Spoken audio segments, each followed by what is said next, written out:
নমস্কাৰ সকলোকে মই জবা আৰু আজি মই আপোনালোকলৈ অন্য এটা ভিডিঅ' লৈ আহিছোঁ আৰু আজিৰ এই ভিডিঅ'টোত মই আপোনালোকৰ স্কিনৰ আমাৰ নতুনকৈ কিছুমান প্ৰডাক্ট আহিছে সেই প্ৰডাক্টখিনিৰ ওপৰত ক'ব বিচাৰিছোঁ আৰু বিশেষকৈ কি হয় স্কিনৰ প্ৰব্লেম থাকিলে আমাৰ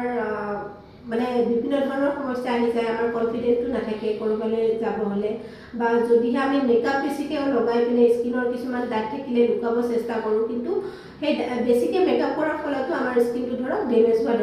মানে দেখা যায় তো তাৰ কাৰণে মই আজি আমাৰ ইয়াতে যিখিনি প্ৰডাক্ট আছে তাৰে ওপৰত অকণমান কম তো প্ৰথম আমাৰ এইখিনি ফৰএভাৰ গ্লো যিখিনি প্ৰডাক্ট আহিছে ই আপোনাৰ স্কিনৰ যিবোৰ দাগ আছে সেইবোৰ নোহোৱা কৰাত সহায় কৰিব আপোনাৰ স্কিনটো যিসকলৰ স্কিনটো ধৰক যথেষ্টখিনি ডাল হয় তেওঁলোকৰ স্কিনটো হাইড্ৰেট কৰি ৰাখিব মইশ্চাৰাইজ কৰি ৰাখিব খুব ধুনীয়া প্ৰডাক্ট হয় ইয়াতে প্ৰথম আমাৰ যিটো আছে সেইটো হৈছে আপোনাৰ ফেচ ৱাছ তাৰপিছত আমাৰ ইয়াতে সেকেন্ড প্ৰডাক্টটো আমাৰ টোনাৰ এটা আছে যেহেতু আমি ফেচ ৱাছ কৰি উঠি টোনাৰ কৰিব লাগে তো টোনাৰ এটা আছে মিষ্ট তাৰপিছত আমাৰ এটা মইশ্চাৰাইজাৰ আছে তো এইটোই হৈছে আপোনাৰ অল স্কিন টাইপ সকলোৱে ব্যৱহাৰ কৰিব পাৰে লগতে যিসকলৰ পিগমেন্টেশন আছে তেওঁলোকে বিশেষকৈ এই প্ৰডাক্টখিনি ব্যৱহাৰ কৰিলে যথেষ্টখিনি ভাল ৰিজাল্ট পায় লগতে যিসকলৰ স্কিনটো যথেষ্ট ডাল তেওঁলোকে এই প্ৰডাক্টখিনি এবাৰ ব্যৱহাৰ কৰি চাব পাৰে থেংক ইউ